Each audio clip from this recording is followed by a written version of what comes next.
Amal Said dipecat dari dosen Universitas Islam Makassar usai ludahi kasir viral. Amal Said resmi diberhentikan sebagai dosen Universitas Islam Makassar, UIM, setelah video insiden ludahi kasir perempuan viral di media sosial. Pemberhentian tersebut tertuang dalam surat edaran Rektor UIM nomor 1362 UIM B00 KP 12 2025 tentang pengembalian dosen DPK Keldikti Wilayah 9. Rektor UIM memberhentikan yang bersangkutan sebagai dosen UIM dan dikembalikan ke Keldikti Wilayah 9 sebagai dosen negeri, kata Rektor Universitas Islam Makassar, UIM, Profesor Muammar Bakri dalam keterangan resminya di kampus UIM Makassar, Senin, 29 Desember 2025. Muammar menilai tindakan oknum dosen tersebut jauh dari nilai etika dan akhlak sebagai seorang akademisi. Kami mewakili Universitas Islam Makassar menyampaikan permohonan maaf kepada korban pelecehan yang tentu jauh dari nilai-nilai kemanusiaan dari tindakan oknum dosen tersebut, ucapnya.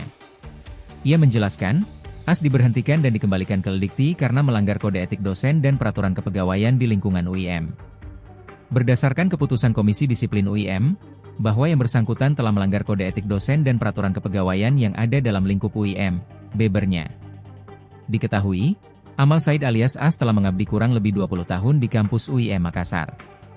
Ia merupakan aparatur sipil negara, ASN, yang diperbantukan sebagai tenaga pengajar di Fakultas Pertanian UIM Makassar.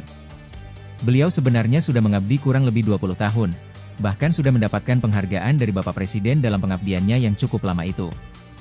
Tentu kejadian ini sebagai kejadian yang boleh jadi bisa dialami oleh siapapun juga sebagai manusia biasa, ujarnya. Dalam sidang Komisi Etik, Amal Said mengaku menyesali perbuatannya dan menyatakan tindakan tersebut sebagai khilafan. Muammar mengungkapkan, perbuatan tersebut dilakukan karena AS terpancing emosi. Atas hasil sidang etik itu, Rektorat UIM kemudian menyurati Keldikti Wilayah 9 untuk mengembalikan status AS sebagai ASN. Download Tribun X sekarang, menghadirkan lokal menjadi Indonesia.